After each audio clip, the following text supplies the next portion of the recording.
Bidadi township ಯೋಜನೆಗೆ ರೈತರು ವಿರೋಧವನ್ನು ವ್ಯಕ್ತಪಡಿಸ್ತಾ ಇರುವಂಥದ್ದು. ರೈತರಲ್ಲೇ ಪರ ಮತ್ತು ವಿರೋಧವಾಗಿ ಈ ಒಂದು ಯೋಜನೆಗೆ ಇದೀಗ ನಿಲುವು ವ್ಯಕ್ತ ಆಗಿರುವಂಥದ್ದು.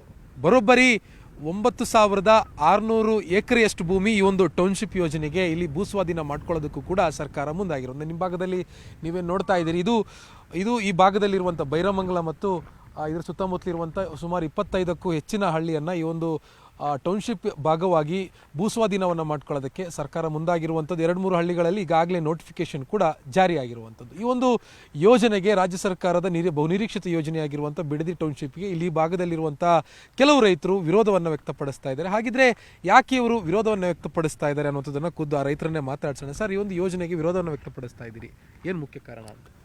ಸರ್, ಈ ಒಂದು ಯೋಜನೆಗೆ ವಿರೋಧ ಏನಂತಂದರೆ ನಮಗೆ ಯಾವುದೇ ಅಭಿವೃದ್ಧಿ ಬಗ್ಗೆ ನಮಗೆ ತಕರಾರಿಲ್ಲ ಸರ್.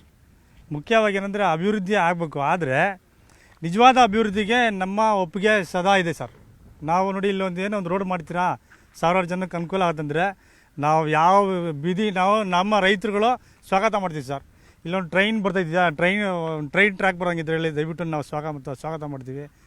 ಯಾವುದೇ ಒಂದು ಬಹಳ ಮುಖ್ಯವಾದ ಒಂದು ಅಭಿವೃದ್ಧಿ ಇದರಲ್ಲಿ ನಾವು ಅದಕ್ಕೆ ಸ್ಪಂದಿಸ್ತೀವಿ. ಆದರೆ ಇದು ನಿಜವಾದ ಅಭಿವೃದ್ಧಿ ಅಲ್ಲ. ಯಾಕಂದರೆ ನಮ್ಮ ಕಣ್ಣಿಗೆ ಕಾಣಿಸಿದೆ, ಈ ಬೆಂಗಳೂರಿನ ಹೊರಭಾಗದಲ್ಲಿ ಮಾಡಿದಂಥ ಲೇಔಟ್ಗಳು ಇನ್ನೂ ಖಾಲಿ ಬಿದ್ದಿದ್ದಾವೆ. ಅಲ್ಲೇ ನೀವು ನೀರು ಕರೆಂಟ್ ಕೊಡೋಕ್ಕಾಗಿಲ್ಲ. ಇಲ್ಲಿ ನೋಡಿ, ನಮ್ಮ ಬಿಡದಿ ಭಾಗದಲ್ಲೇ ನಾವು ಈಗಾಗಲೇ ಸುಮಾರು ಸಲ ಲ್ಯಾಂಡ್ ಕಳ್ಕೊಂಡ್ಬಿಟ್ಟಿದ್ದೇವೆ. ಯಾಕಂದರೆ ಇಂಡಸ್ಟ್ರಿಯಲ್ಗೋಸ್ಕರ ಕೊಟ್ಟಿದ್ದಾರೆ ರೈತರುಗಳು. ಆಮೇಲೆ ಇಲ್ಲೇ ಬಿಡದಿ ಭಾಗದಲ್ಲಿ ಕರ್ನಾಟಕ ಹೌಸಿಂಗ್ ಮಾಡಿದ್ದಾರೆ. ಈಗ 15-20 ವರ್ಷ ಆಯಿತು ಸರ್, ಒಂದೇ ಮನೆ ಕಟ್ಟಿಲ್ಲ ಅಲ್ಲಿಂದು. ಇದು ಅಭಿವೃದ್ಧಿ ಹೆಂಗೆ ಸರ್? ದಯವಿಟ್ಟು ನೀವೇ ಹೇಳ್ಬೇಕು. ಯಾರು ಅಭಿವೃದ್ಧಿ ಅಂತಿದ್ದಾರಲ್ಲ, ದಯವಿಟ್ಟು ಇವ್ರು ಹೇಳ್ಬೇಕು. ಅಲ್ಲಿ ಸೂರ್ಯ ಸಿಟಿಲಿ ಆನೆಕಲ್ಲಲ್ಲಿ ಮಾಡೋಕೆ ಹೊರಟಿದ್ದಾರೆ. ಅಲ್ಲಿ ಸೂರ್ಯ ಸಿಟಿಲಿ ಎಷ್ಟು ಖಾಲಿ ಇದೆ ನೋಡಿ. ನಮ್ಮ ಅಂಜನಾಪುರದಲ್ಲಿ, ಬನಶಂಕರಿಲಿ, ವಿಶ್ವೇಶ್ವರಯ್ಯ ಲೇಔಟಲ್ಲಿ, ಕೆಂಪೇಗೌಡ ಲೇಔಟಲ್ಲಿ, ಅರ್ಕಾವತಿ ಎಲ್ಲ ಖಾಲಿ ಬಿದ್ದಿದ್ದೇವಲ್ಲ ಸರ್.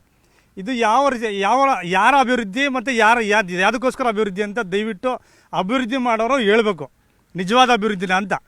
ಸರ್, ವಿರೋಧ ವ್ಯಕ್ತಪಡಿಸ್ತಾ ಇದ್ದೀರಿ, ಜಮೀನು ಕೊಡೋಕೆ ನೀವು ರೆಡಿ ಇಲ್ಲ? ಇಲ್ಲ ಸರ್, ಕೊಡೋಕೆ ರೆಡಿ ಇಲ್ಲ. ನಾವು ಯಾವುದೇ ಕಾರಣಕ್ಕೂ ನಾವು ಭೂಮಿ ಕೊಡೋಕೆ ರೆಡಿ ಇಲ್ಲ. ಯಾಕಂದರೆ ಇಂಥ ಒಂದು ವನ್ಯ ರಾಶಿನ ಬೆಳೆಸೋಕ್ಕೆ ಸರ್ಕಾರ ಕೈಲಿ ತಾಕತ್ತಿಲ್ಲ, ಮಾಡೋದು ಇಲ್ಲ.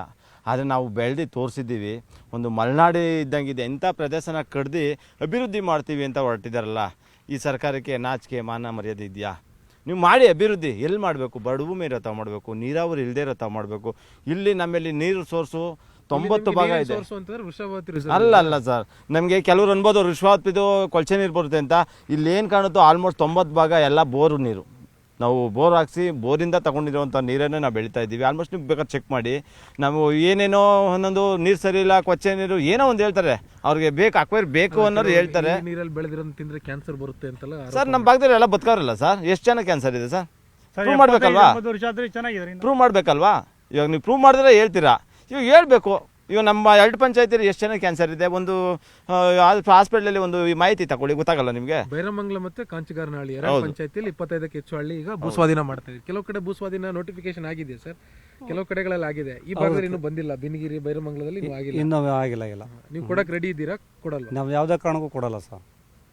ಎಷ್ಟು ಎಕರೆ ಏನು ಬೆಳೆದಿದ್ದೀರಿ ನಿಮ್ಮ ಜಮೀನಲ್ಲಿ? ನಮ್ದು 1 ಎಕರೆ ಇದೆ ಸರ್. ರಾಗಿ ಬೆಳಿತೀವಿ, ನಾವು ಜೋಳ ಬೆಳಿತೀವಿ, ಸೀಮೆ ಹುಲ್ಲು ಇದೆ. ನಾವು ಕೊಡಕ್ಕೆ ರೆಡಿ ಇಲ್ಲ. ಕೋಟಿ ಹೆಚ್ಚು ಕಮ್ಮಿ ಕೊಡ್ತಾರಂತಲ್ಲ ಒಂದು ಕೊಡೋ ದುಡ್ಡಿಗೆ ನಮಗೆ ಏನಾಯ್ತದೆ ಸರ್? ಅವತ್ತು ಕುಮಾರಸ್ವಾಮಿ ಫೀಲ್ಡಲ್ಲಿ ಮಾರಕ್ಕೆ ಹೋದಾಗ 6 ಎಕರೆ ತೆಗಿಬೋದಾಯ್ತು. ಇವತ್ತು 1 ಎಕರೆ ತಗೊಂಡು ಪಕ್ಕದಲ್ಲಿ ತೆಗಿಯೋಕ್ಕಾಗಲ್ಲ ಸರ್. 1 ಎಕರೆನ ಇದೇ ಜಾಗದಲ್ಲಿ ಕನಕಪುರದಲ್ಲಿ ಮಾರಬೇಡ್ರಿ ಅಂತ ಡಿ ಕೆ ಶಿವಕುಮಾರ್ ಹೇಳೋರಲ್ಲ, 1 ಇಂಚು ಮಾರಬೇಡ್ರಿ ಅಂತ ಅಲ್ಲೇ ಹೇಳ್ತಾರೆ. ಇಲ್ಲಿ ಯಾಕೆ ಕೊಡು ಅಂತಾರೆ? ಇಂಥ ಲಕ್ಷಾಂತರ 4 ಲಕ್ಷ ತೆಂಗಿನ ಮರ ಇದೆ. ಇವಾಗ ಸಸಿ ಹಾಕಿದ್ರೆ 1 ಲಕ್ಷ, ಟೋಟಲ್ 5 ಲಕ್ಷ ತೆಂಗಿನ ಸಸಿ ಇದೆ ಸರ್. ಅದು ಮರಣೋಪ ಮಾಡ್ತಾರೆ ಅವರು.